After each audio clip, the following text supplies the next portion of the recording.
Highlights of the O'Hagan's Kopanong Hotel 500 Round 4 of the Bankfin Off-Road Championship. Organised by the Mafeking Motor Club, the event was for motor vehicles only, with 37 special vehicles and 37 production vehicles scheduled to come under starters' orders.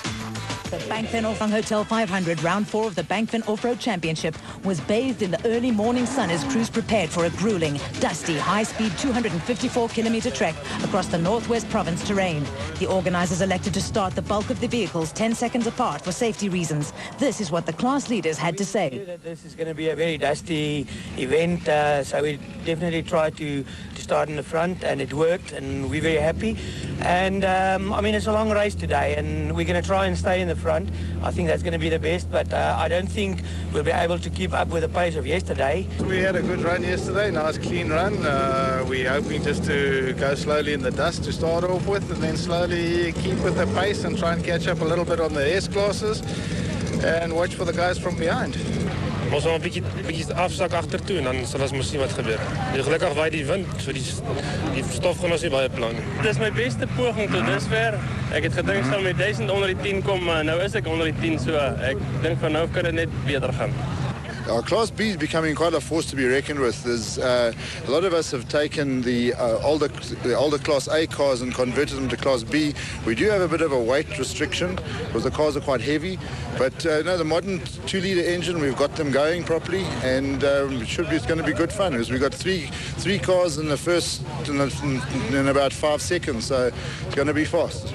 Our biggest main concern is Hugo de Bruin in the E7 and the Toyota Hilux 2.7 and Jean-Pierre in the Kia. We don't see the Nissans as a direct threat, but they're there. We're not going to write them off. With minutes to go before the 8 o'clock start, things appeared to be relatively calm. But as has been the case on past events, all hell was about to break loose. First off the line were Hannes Grobler and Richard Leek, who had no dust with which to contend.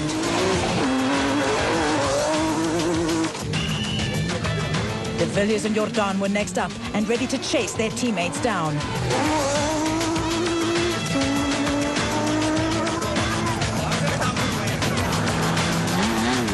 The Duplessis brothers have led many races in the past, but victory has been elusive. The rest of the field followed at 10-second intervals, and crews would have to contend with choking dust and poor visibility as they worked their way up the leaderboard.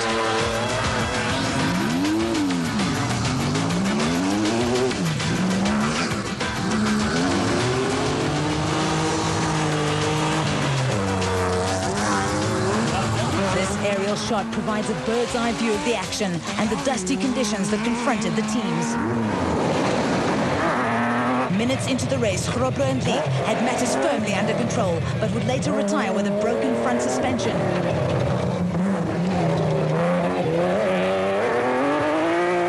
De Villiers and Jordan maintained a steady pace and had the advantage of a 40-second dust gap, which made the going somewhat easier.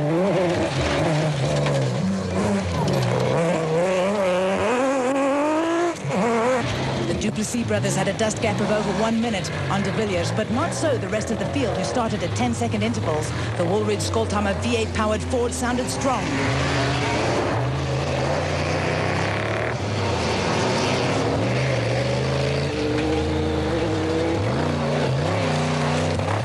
On board with Makachenene and Sally in the Sam Racing Jimco. Just look at the way the suspension absorbs the rough terrain.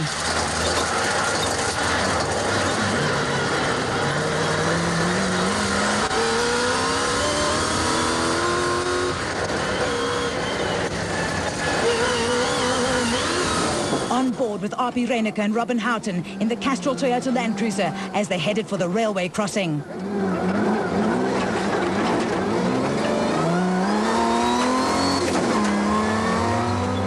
Voss and Griffiths held down second place in Class D in the Nissan Hardbody, while Gary and Bodo Berthold were third overall in the special vehicle category. They were being chased hard by the Nobles.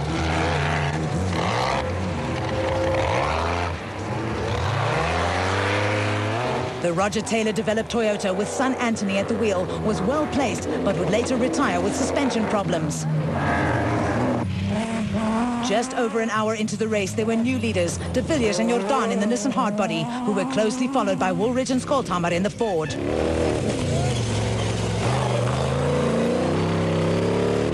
The Duplessis brothers had dropped a place, but still led the special vehicle category overall from Makakenene and Sally, who had upped their pace.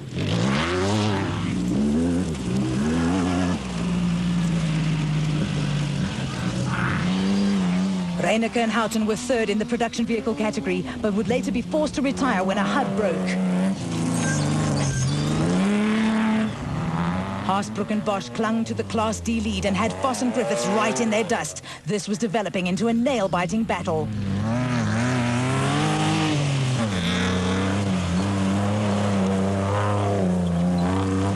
Nissan Sugarbelt 400 winners, John Ware-Smith and Tony George, had moved into the top 10 in the O'Hagan's Kopanong Hotel Gymco, but they too would be forced into retirement. Gray and Scott were the Class B leaders in the Powerflow Race Co, while Carolyn and Minute had matters under control in Class S. Schroeder and Peckham continued along their merry way and seemed under no pressure from the rest of the Class E field. Disaster for brothers Schumi and Clinton van Vieren. A broken trailing arm on the Castrol Toyota Land Cruiser spelled the end of their race. 2.5 hours into the race, and de Villiers and Jordan were still in control of the race. Makakenene and Sally had overtaken the Duplessis brothers and now led the special vehicle category. Haasbroek and Bosch still held a tenuous lead over Foss and Griffiths in the battle for Class D honours. Carolyn and Minute led Class S in the O'Hagan's Kopanong Hotel Race Co, but were coming under pressure from Frikkie Botha in the WPP. Henry Kirstein and Rainier Jooster were the new leaders in Class B, but the Sekarok Signmaster was sounding decidedly sick. KwaZulu-Natal cane farmers Schroeder and Peckham still led Class E in the diesel-powered Ford Racing Ranger.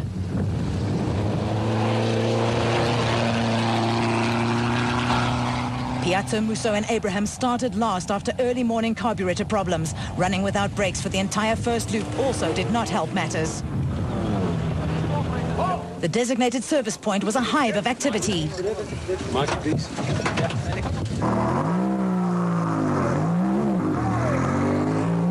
Die route is een beetje nauw. Dat is ook wel eens met die breedkar. Een paar wiel gekry en verder gaan ons lekker.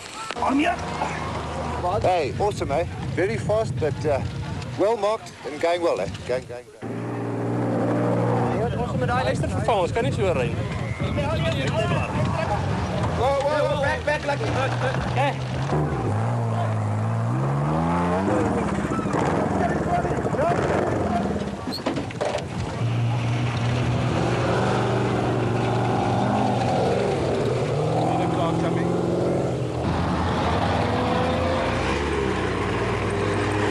It's fast out there.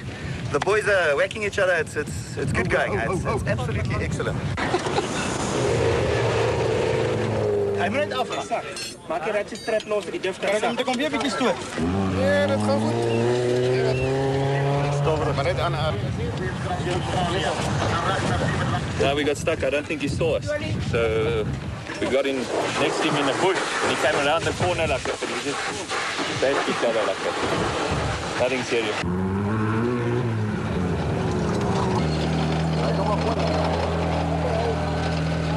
I think well. We lost pad yesterday, and it seems the same things happened today. There's obviously a problem somewhere along the line.